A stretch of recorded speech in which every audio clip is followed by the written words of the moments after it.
باللہ من الشیطان الرجیم بسم اللہ الرحمن الرحیم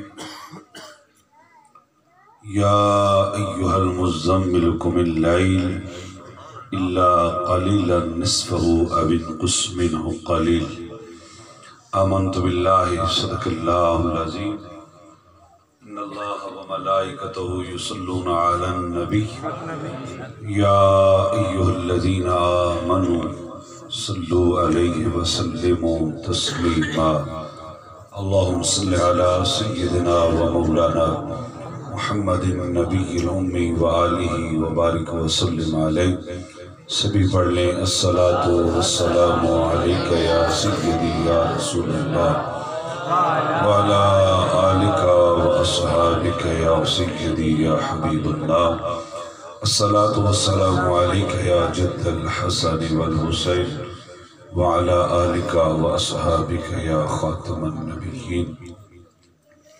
حمد و صلات کے بعد نہایت ہی قابل صد احترام علماء کرام ثناخوان مصطفیٰ، قابل احترام بزرگوں، بھائیوں، دوستوں، عزیزوں، حاضرین و سامعین، بالخصوص مرکزی میلاد کمیٹی کے سبھی عہدیداران، السلام علیکم ورحمۃ اللہ وبرکاتہ۔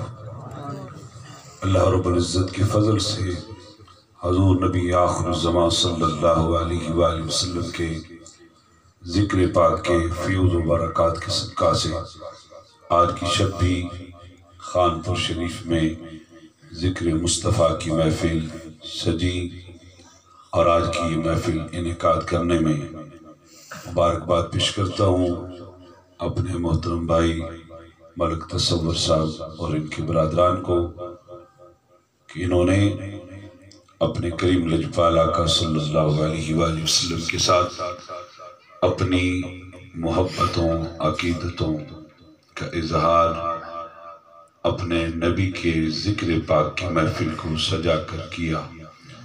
اللہ پاک ان کی اس کاوش کو اپنی بارگاہ میں قبول و منظور فرمائے اور ان کے والد ماجد کی درجات کو بلند فرمائے، بلکہ ان کے جتنے بھی آباء و اجداد جو اس فانی دنیا سے رخصت ہو چکے، میرا کریم مالک اپنے محبوب کی رحمت کے صدقہ سے ان سب کی بخشش و مغفرت فرمائے۔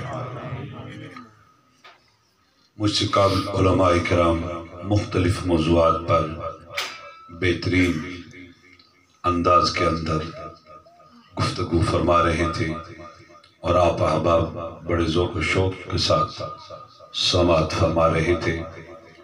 بندہ عاجز بھی اسی ہستی کی بارگاہ میں آپ کو لے کے جانا چاہتا ہے اور چند گزارشات آپ کے کانوں کی سماعت کر کے پھر سلام اور دعا کی طرف بڑھتے ہیں۔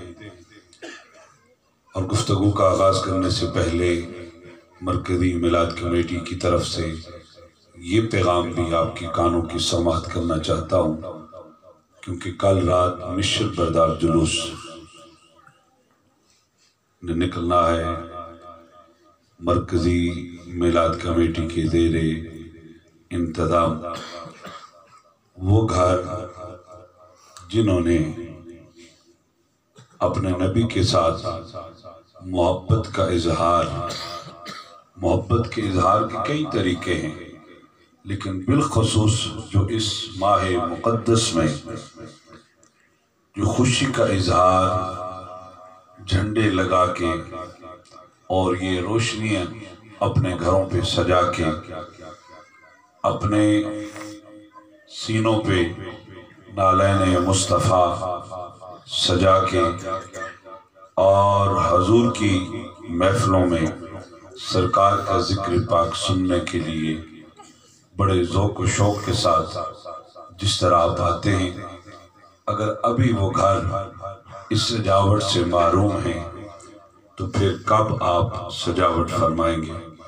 اپنے گھروں پہ جھنڈے لگائیں، اپنے دکانوں کو، بازاروں کو سجائیں، تاکہ کل کی رات اس جلوس میں خوب ذوق و شوق کے ساتھ آپ تشریف لائیں اور پھر وہی طریقہ جو اختتام پھر مسجد حسنین کریمین میں جا کے ہوتا ہے، اس کی بھی آپ نے تیاری کرنی ہے۔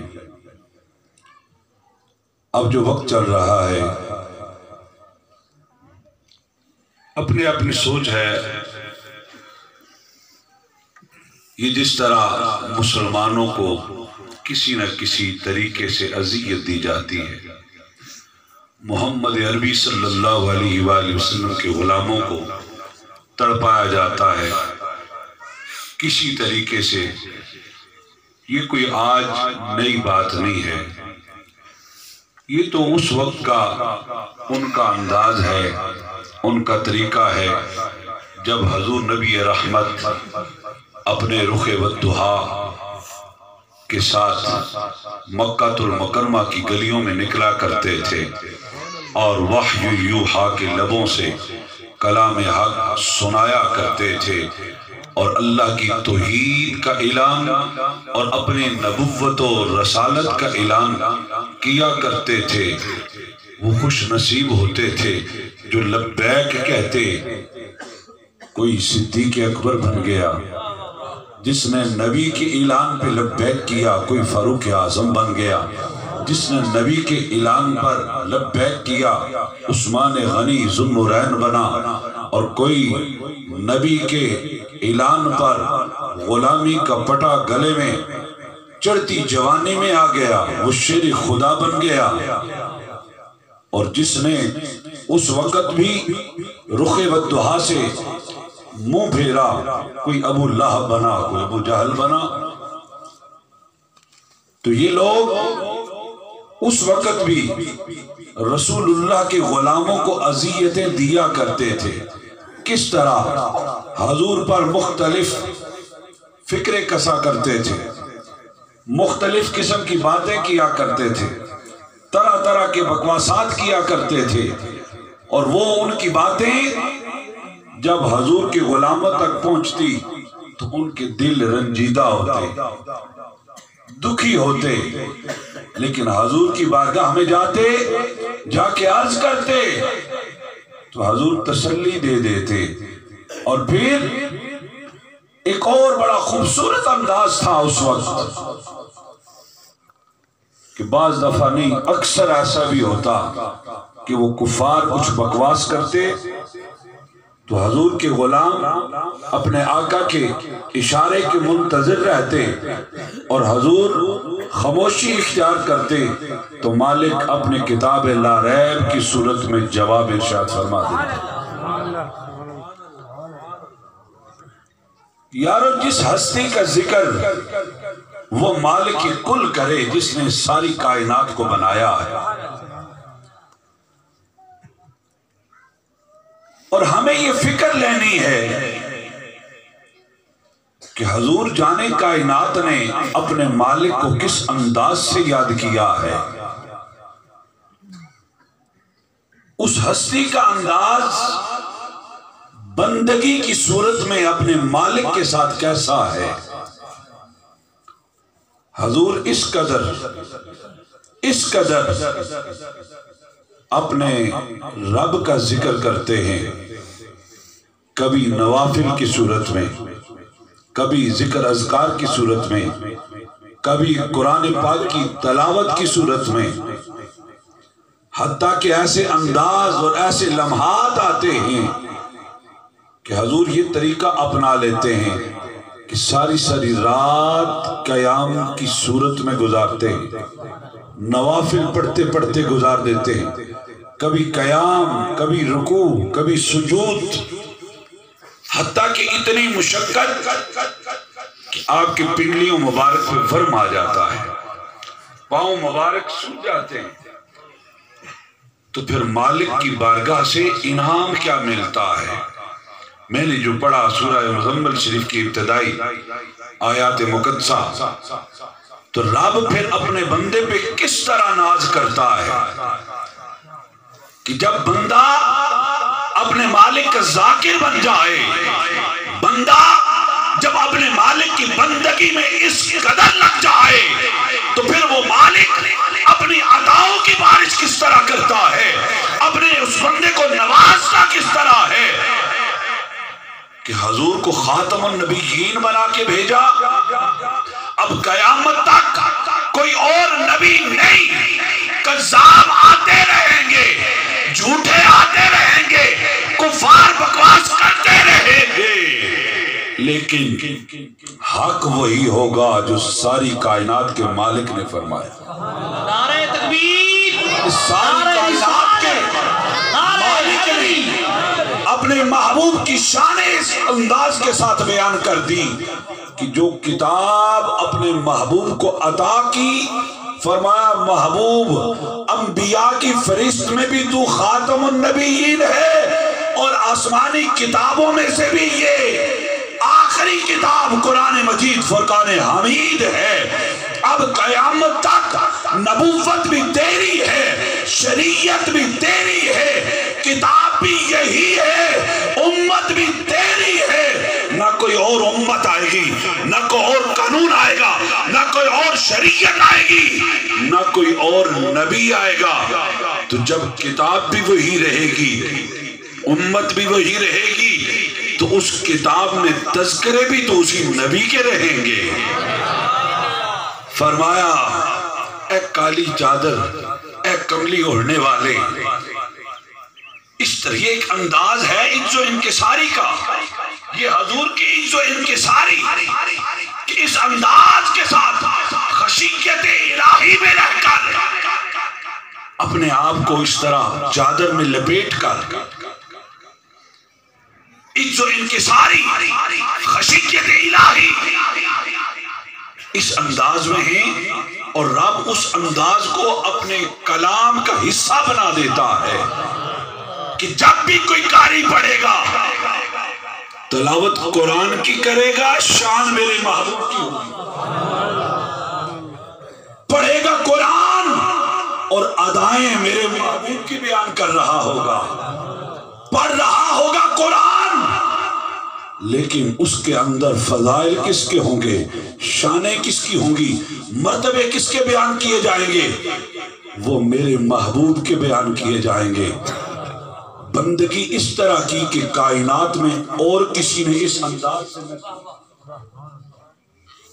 نبیوں کے امام اور خاتم النبیین، یہ اللہ نے شان عطا کی، انہوں نے اپنے رب کا بندہ ہو کر بندگی کا انداز ایسا بنایا، اور اتنی بندگی، اتنا اپنے مالک کا ذکر کہ وہ مالک ہو کر بھی پکار اٹھا کہ اے کالی کملی اوڑھنے والے محبوب، اتنی مشقت نہ کیا کر۔ کسی اور کو کائنات میں یہ اعزاز حاصل نہیں ہوا، علماء موجود ہیں، کسی نبی و رسول کو اللہ نے یہ نہیں فرمایا کہ بس تو اتنی مشقت نہ کیا کر، اتنا میرا ذکر نہ کیا کر، اتنی میری بندگی نہ کیا کر۔ کائنات کے اندر اگر کوئی ہستی ملتی ہے تو وہ آمنہ کا لال ہے، وہ حسنین کریمین کے نانا جان ہیں، جنہیں وہ مالک ہو کر فرماتا ہے اے محبوب اتنی مشقت نہ کیا کر، رات کا کچھ حصہ آرام بھی کر لیا کر۔ جس کے آرام کی بھی فکر اس مالک کو رہتی ہے تو پھر اس مالک کو اپنے محبوب کو جو عطا ہے اس کا اندازہ کون کر سکتا؟ جس کے آرام کی بھی فکر اس مالک کے کل کو رہتی ہے، جو حی جو قیوم والا ہے، جو نہ سوتا ہے، نہ کھاتا ہے، نہ پیتا ہے، نہ وہ کسی سے پیدا ہوا، نہ اس سے کوئی پیدا ہوا، اس کی شانیں ہی ایسی ہیں کہ قل هو اللہ احد اللہ الصمد لم یلد ولم یولد ولم یکن لہ کفوا احد۔ وہ جو احد ہے، جو واحد ہے، جو لا شریک ہے، جس کا کوئی ثانی نہیں، اس نے اپنے محبوب کی شانیں قرآن مجید فرقان حمید کے اندر بیان کر دی، اور ایسی کر دی کہ کفار کے منہ توڑ کے رکھ دیے۔ ایک وقت آیا جب حضور تبلیغ فرماتے، اللہ کی توحید کا ذکر فرماتے، اپنے نبوت و رسالت کا اعلان کرتے اور کفار کو جھنجھوڑتے، انہیں فرماتے کہ یہ اپنے ہی ہاتھوں سے تم بت بناتے ہو، انہیں تراشتے ہو، پھر انہیں کے سامنے رام رام کرنے کھڑے ہو جاتے ہو، انہیں تم اپنا خدا ماننے لگ جاتے ہو۔ یہ تمہارے خدا نہیں، وہ واحد ہے جو وحدہ لا شریک ہے۔ تو تنگ آئے نا جب انہیں اور کوئی بات نہ ملی۔ یہ بھی بڑی ایک کمال کی بات ہے قاضی صاحب، جب کسی اور بندے میں سے کوئی نقص نہ نکلے نا تو وہ پھر کوئی نہ کوئی کہانی تو جوڑنی ہوتی ہے۔ تو جب محبوب خدا میں انہیں کوئی کمزوری نظر نہ آئی نا تو پھر یہ اعلان کرنے لگے کہ معاذ اللہ یہ رسول ہی نہیں ہے، رسولوں کی جماعت میں ہی ان کا شمار معاذ اللہ نہیں ہے۔ جس طرح ابھی بھائی اسامہ نے گفتگو کی نا، انہوں نے اپنی محبت کا اظہار کیا اور امتی کو کرنا چاہیے۔ صحابہ تک بات پہنچی تو انہیں تکلیف ہوئی، انہوں نے ارادے کیے کہ تلواریں نکالی جائیں اور ان کافروں کے گلے کاٹے جائیں۔ رسول اللہ کی بارگاہ میں بات پہنچی، وما ينطق عن الهوى ان هو الا وحی یوحی کے لبوں سے ابھی کچھ ارشاد نہ ہوا تو وہ جو مالک کل ہے، جس نے اپنے محبوب کو وما ارسلناک الا رحمت للعالمین بنا کے بھیجا ہے، جس نے سارے خزانے اپنے محبوب کو عطا فرما کر انا اعطیناک الکوثر فرما کے بھیجا ہے، اس خالق کل نے اعلان کیا یاسین والقرآن الحکیم انک لمن المرسلین۔ اور فقط پھر مرسلین تک بات نہ رہی بلکہ راستے کی بھی اعلان کر دیا، علی صراط مستقیم۔ رب فرماتا ہے یاسین، اے محبوب مجھے تیری قسم اور مجھے قرآن حکیم کی یعنی اپنے کلام کی قسم، بے شک تو رسولوں میں سے ہے۔ اور فقط اتنی بات نہیں بلکہ آگے تصدیق فرما دی، علی صراط مستقیم۔ وہ بکواس کرتے ہیں تو کرتے رہے، میں رب ہو کر تیری قسم بھی اٹھاتا ہوں، جو تجھے کلام دیا ہے اس کتاب کی بھی قسم اٹھاتا ہوں، اور تو رسولوں میں سے بھی ہے، اور تیرا ہی راستہ تو سیدھا راستہ۔ یہ تو اس وقت بھی بھونکا کرتے تھے، آج بھی بھونکتے ہیں۔ یہ دنیا کے جس کونے میں سے بھی بھونکیں گے، امتی میں سے اگر کوئی بھی نہ بولے تو اللہ کا قرآن بولے گا۔ حکومت وقت پوری دنیا کے اندر جہاں جہاں مسلمان ہیں، اگر کوئی بھی نہ بولے اللہ کا کلام بولے گا، اور وہ کلام جس کا نگہبان وہ خود ہے، وہ قرآن بول بول کے کہے گا وَالضُّحَىٰ وَاللَّيْلِ إِذَا سَجَىٰ مَا وَدَّعَكَ رَبُّكَ وَمَا قَلَىٰ وَلَلْآخِرَةُ خَيْرٌ لَكَ مِنَ الْأُولَىٰ وَلَسَوْفَ يُعْطِيكَ رَبُّكَ فَتَرْضَىٰ۔ وہ قرآن بول بول کے کہے گا لَقَدْ جَاءَكُمْ رَسُولٌ مِّنْ أَنفُسِكُمْ عَزِيزٌ عَلَيْهِ مَا عَنِتُّمْ حریص علیکم بالمؤمنین رؤوف الرحیم۔ کوئی بھی نہ بولے، وہ مالک کا کلام بولے گا، اس مالک کا کلام کہے گا الم نشرح لک صدرک ووضعنا عنک وزرک۔ اس مالک کا کلام اپنے محبوب کے ذکر کے تذکرہ کرتے ہوئے فرمائے گا ورفعنا لک ذکرک۔ ہم جو اس ساری کائنات کے خالق و مالک ہیں، ہم نے ان کا ذکر بلند کر دیا ہے۔ وہ خوش نصیب ہے جو اس ذکر میں آتا ہے، وہ خوش نصیب ہے جو ان کی غلامی میں آتا ہے، وہ خوش نصیب ہے جو ان کی اتباع میں آتا ہے، وہ خوش نصیب ہے جو ان کی اطاعت میں آتا ہے، وہ خوش نصیب ہے جو امتی ہو کر ان کی ادائیں اپناتا ہے، ان کی سنتوں پہ عمل کرتا ہے۔ وہ خوش نصیب ہے جو رسول اللہ کی تعلیمات پہ عمل پیرا ہونے کی کوشش کرتا ہے۔ وہ خوش نصیب ہے جو اس نبی کے ذکر کرتا بھی ہے، کرواتا بھی ہے۔ یاسین والقرآن الحکیم انک لمن المرسلین علی صراط مستقیم۔ اور کہیں رب فرماتا ہے نون والقلم وما یسطرون ما انت بنعمت ربک بمجنون. یہ تو اس وقت بھی بھونکا کرتے تھے، کبھی کہتے معاذ اللہ یہ تو دیوانہ ہے، مجنون ہے معاذ اللہ. تو رب اپنے محبوب کی قسمیں اٹھا اٹھا کر اعلان کرتا ہے نون والقلم وما یسطرون. اور تم نہیں بولتے، نہ بولو، تمہاری زبانیں گنگی ہے، اللہ کرے گنگی رہے. وہ اللہ کا قرآن جو کہہ رہا ہے نون والقلم وما یسطرون ما انت بنعمت ربک بمجنون. یہ وہ نعمت ہے جو بڑی اعلیٰ ہے، بہت بڑی ہے. رب نون کی اور اس قلم، لوح محفوظ کی اس قلم کی قسم اٹھا اٹھا کے کہتا ہے ارے بدبختو، جسے تم مجنون کہتے ہو وہ مجنون نہیں ہے، بلکہ اسے مجنون کہنے والے خود مجنون، اسے شاعر کہنے والے خود شاعر ہیں. وہ مالک ہو کر اپنے محبوب کا دفاع کرتا ہے اور اپنے محبوب کی تعریف کرتا ہے، حالانکہ ساری تعریفیں الحمدللہ رب العالمین، اس عالمین کے رب کے لیے ہیں. لیکن وہ رب ہو کر تذکرے اور شانیں اپنے محبوب کے بیان کرتا ہے.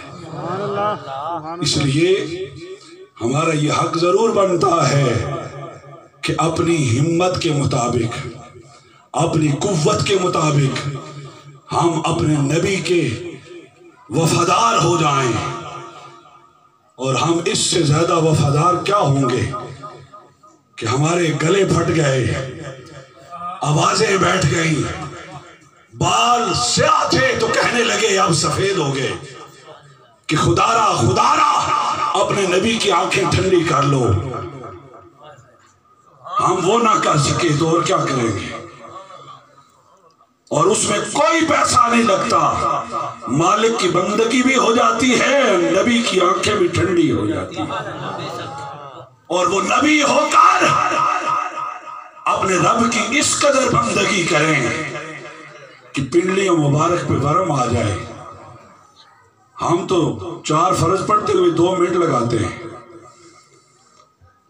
بس جس طرح بس وہ کاپی کرنی ہے، فوٹو سٹیٹ اتارنی ہے اور دائیں بائیں سلام پھیرا ہوگے.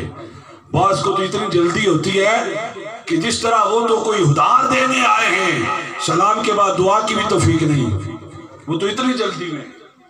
سلام کے بعد بعض کو ذکر کرنے کی توفیق نہیں، اور اس ذکر کو بھی معاذ اللہ فضول سمجھتے ہیں. اگر مالک کا ذکر، اس کا نام، اس کی ضرورت نہیں تو پھر یہ بندگی کس لیے؟ ان میں سے کوئی چیز میرے بھائیو فضول نہیں، یہ مالک کو راضی کرنے کے طریقے ہیں. جب ساری بندگی ثنا سے لے کر سلام تک اس کو راضی کرتے رہتے ہو، راضی کرتے رہتے ہو، جب وہ دینے پہ آتا ہے مانتے ہی نہیں. یہ تو ایسے ہوا نا 4 گھنٹے میٹنگ کی وزیر اعظم صاحب سے یا صدر صاحب سے، آپ نے سارے معاملات پیش کر دیے، فائل ساری دے دی، لینے کا ٹائم آیا تو چلو جی نہ سلام نہ دعا ہو گئے. وہ کہیں گے یہ کوئی بندے ہیں، کون ہیں جنہیں نہ آنے کی خبر نہ جانے کی خبر. جب مالک کی بندگی کرو پھر وہ اس کے عطا کے دروازے کھل جاتے ہیں، پھر مانگا کرو. پھر وہ فرماتا ہے وَإِذَا سَأَلَكَ عِبَادِي أَنِّي فَإِنِّي قَرِيبٌ أُجِيبُ دَعْوَتَ الدَّاعِ إِذَا دَعَانِ فَلْيَسْتَجِيبُوا لِي وَلْيُؤْمِنُوا بِي. وہ فرماتا ہے جب میرے بندے مجھ سے سوال کرتے ہیں نا، مجھ سے مانگتے ہیں، تو وہ مالک ہو کر اپنے ان بندوں کی تعریف کس طرح کرتا ہے. وہ فرماتا ہے جب میرے بندے مجھ سے مانگ رہے ہوتے ہیں، میں اس وقت ان کے پاس ہوتا ہوں، میں اس وقت اس کے پاس ہوتا ہوں. میں بھی سوچوں، آپ بھی سوچو کہ یہ سودا کتنا سستا ہے جو ہم لیتے ہیں. مالک کہتا ہے جب بندہ مجھ سے مانگ رہا ہوتا ہے، سوال کر رہا ہوتا ہے، میں اس کے پاس ہوتا ہوں. اجیب دعوت الداعی اذا دعان، میں اس کی پکار کو سن رہا ہوتا ہوں اور اسے عطا کرتا ہوں. لینے کا بھی طریقہ ہوتا ہے، تب ملتا ہے. اس لیے کی محمد سے وفا تو نے تو ہم تیرے ہیں. یہ سارے انتظامات، یہ ساری محنتیں، یہ سارے اخراجات، یہ ساری کوششیں میرے مسلمان بھائیوں فقط اسی کے لیے کہ حضور راضی ہو جائے. حضور کو راضی کرو گے تو رب راضی ہو جائے گا. اپنے نبی سے وفا کرو، اپنے نبی کا قرب پانے کی کوشش کرو. کی محمد سے وفا تو نے تو ہم تیرے ہیں. یہ جہاں چیز ہے کیا، لوح و قلم تیرے ہیں مصطفیٰ.